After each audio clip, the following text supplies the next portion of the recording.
Hi, I'm Salavalo, and I have been to every country in the world, one of the youngest people to do so, one of the most traveled people in the world. And because of all of that, COVID has been particularly intense for me because this is the longest I have ever gone without traveling. I actually haven't been on a plane since December 3rd, and I was supposed to travel all of March and all of April, and all of those plans got canceled. And so, in the past 6 months, I've been thinking a lot about where I will want to go once we are able to travel again.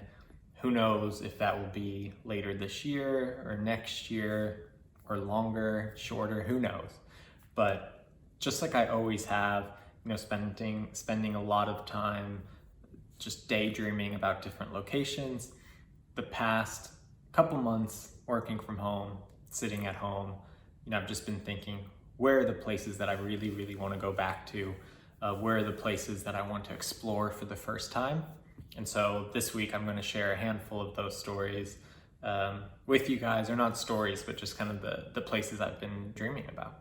So one of my favorite parts of the world, I have multiple videos on it, is East Africa. So I have been going on an annual basis to East Africa to work, to live, to visit as a tourist for the past 10 years almost.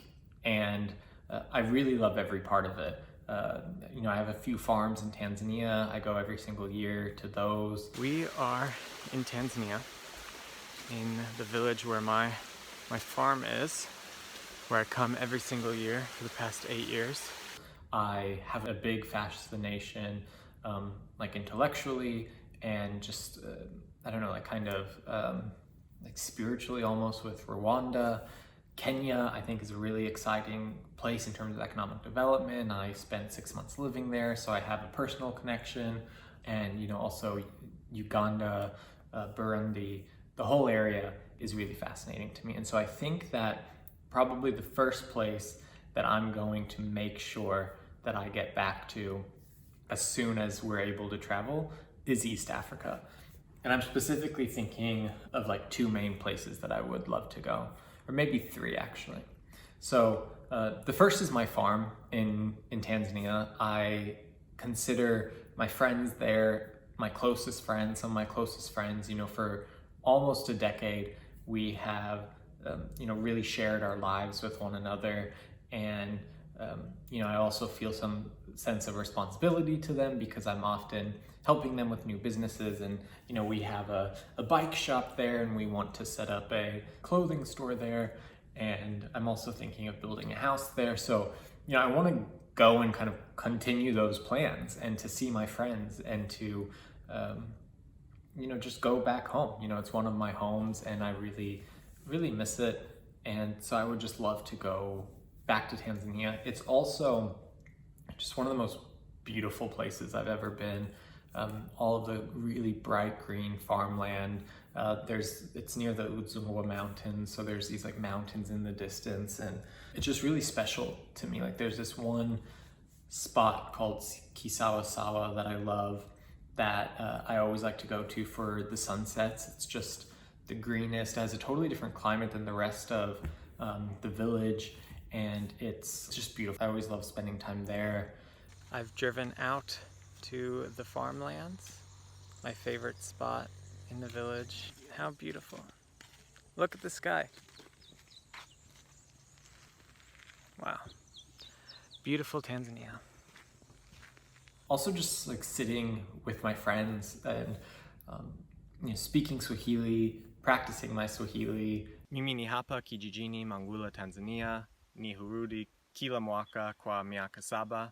Mara wa kwanza nilikuja naenda na NGO yangu Trail of Seeds, na tulifanya kazi na kikundi kucheza ngoma hapa. Wakati nilirudi kwa mara mbili, tulinunua shamba. I'm here in Tanzania in the small village of Mangula. I come every single year for the past 7 years. The first time that I was here, I came with my NGO Trail of Seeds. We were working with different groups on culturally inclusive development, and one group was a cultural and dance troupe that we would dance with every single day. I came back the next year and I decided to buy a farm for the group. It's just a different like life altogether. It's so separate from the life that I live like normally every day in Abu Dhabi, and it's at a different speed. It has a totally different focus. Bye. Ndio. Asante sana. Jua kali leo. Joto. Wewe baridi kwani? And I love that both of those things are a part of my life. Like I love that I am as comfortable, on a dirt floor on my farm as I am, here in like a high-rise building in a big city. So I really, really miss it there.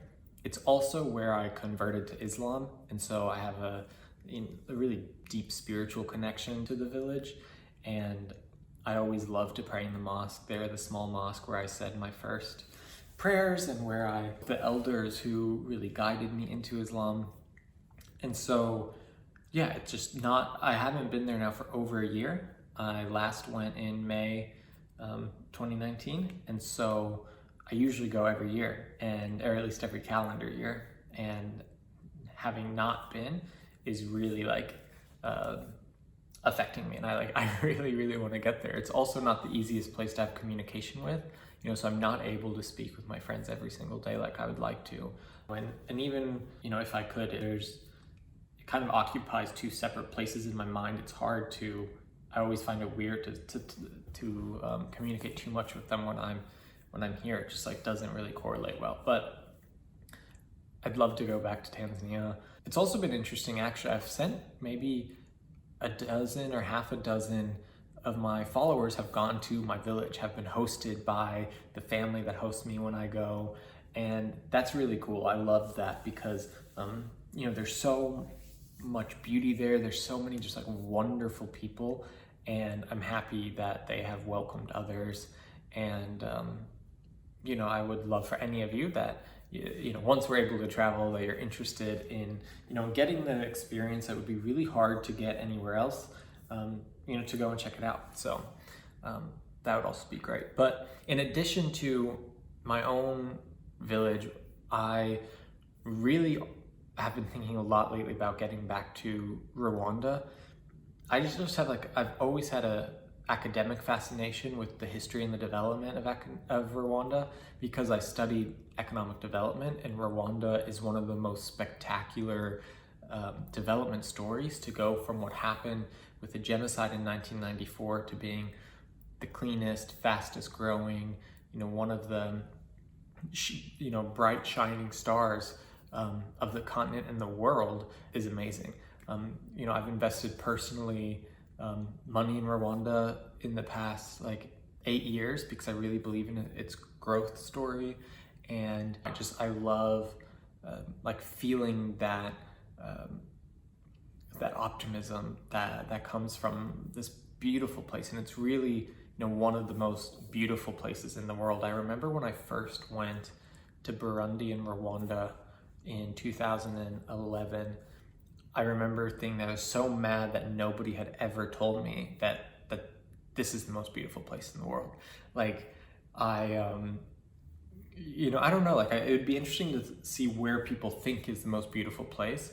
But I always had heard, about the canals in Venice and the Rocky Mountains and wherever, thinking of these beautiful places, or the islands of Bora Bora, whatever it was. But when I arrived into Burundi first in 2011, I just remember being like, this is stunning. Why has nobody ever told me this? And then, in addition to the economic development interest, my degree was also in identity and looking at the ways that development isn't just an increase in economic indicators, but quality of life, and how quality of life is really specific to different societies and to different cultures. And that always kind of, fascinated me and led me to a few different case studies. I studied the UAE, North Korea, the Caribbean, and Rwanda. And I don't know, like I just think what has happened in the history of Rwanda is so incredibly fascinating, not both the highs and the lows, right? So the genocide, just 100 days and 1 million people killed by their neighbors for, entirely, externally man-made divisions. It's just like a mind-blowing thing in terms of the way that we define ourselves and define others, and then how we allow those definitions and those identities to lead us to these horrid acts. And so there's just like solemn and almost like grim interest in understanding that, because it's something that you can't understand. It's incomprehensible. And so in Rwanda, going to some of the genocide sites, listening to the stories of survivors is just it's like an indescribable thing in both a beautiful way and a horrifying way. And for some reason, that has always fascinated me, especially when it's juxtaposed to all of the success and all of the unity that is felt now. And then also kind of breaking down the question of, is that unity stable, or how volatile it might be? I don't know. It's just, there's so many cool questions to ask in Rwanda. And so I'd really love to go back there again. I would love to have a work or academic or some kind of reason to go back there and give me the opportunity to speak to more people. So I need to think about how I might be able to do that, maybe through the channel or something. But I also touched a little bit on Burundi. So I haven't been since 2011. It's gotten pretty rocky. There's been some points where it was lots of different types of violence and sectarian divides. And I think now it's been a little bit longer periods of peace and a lot more people have been going. I would love to go back. It's the part of East Africa I've explored the least. And so I would love to go there. I would also love to go back into Goma, into the Democratic Republic of the Congo. I have a friend who's living there, because I only went to see the gorillas and the volcano. So I would love to have a reason to go and stay in a way that isn't purely touristic. Then also Uganda. My assistant and my editor and my brother, Juma, Arama Gobs, who you guys see maybe at the end of these videos, he's Ugandan, and so we've talked a lot about visiting there together. He'll go home for a month or something. I'll come for a week at the beginning or the end, and different stuff we can do there. We've built him a house in Uganda.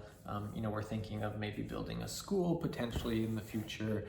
And so all of those things I would love to go and see for myself. I also haven't been to Uganda since 2011, so it'd be really cool to go back, and it's an amazing country. And now with this personal connection with my friend, it would be really, really exciting. And then finally, Kenya. So, I lived in Kenya for 6 months. I've been to Kenya a dozen times, like maybe 3 or 4 before I lived there, and then a lot since I did live there to go visit my friends. And my friends in Kenya and Nairobi are some of my closest friends who I really, really deeply love, and I try to visit them as much as I can. Obviously haven't in quite a while. And so, I would love to go and see them. And also just like Nairobi is such fun vibes. I think it's the best city in Africa. It's really a global city. It's it brings together all of the best parts of the continent and the world, and it's just an exciting place to be. I love this whole region, obviously. I actually only thought that this video was going to be about Tanzania and Rwanda, but as I'm just sitting here thinking about this whole region, I miss it a lot. And I miss it not only as a tourist, like I want to do things there, obviously in my village, in Juma's home, in academically in Rwanda. I don't know. This part of the world has been a part of me for a long time, but it's one of the parts that I've had less consistency in, and so I would love to go back. So yeah, that's the first place that when I've been thinking about where would I love to go once we're allowed to travel. I would love to do like a big trip in East Africa again. I wish that, you know, we had, you know, 15 months in the year and, you know, unlimited vacation and stuff. But yeah, that's one of the things I've been thinking about. So, you know, tell me in the comments down below if you've ever been to East Africa, what you think about it, if you miss it, where you want to go during COVID, and you know, subscribe to the channel. There's gonna be lots more videos about this, and there's already lots of videos from the farm and everything. So, you know, let me know, and it's always exciting to chat with you guys, and we will touch base again soon. And I hope everybody is safe at home.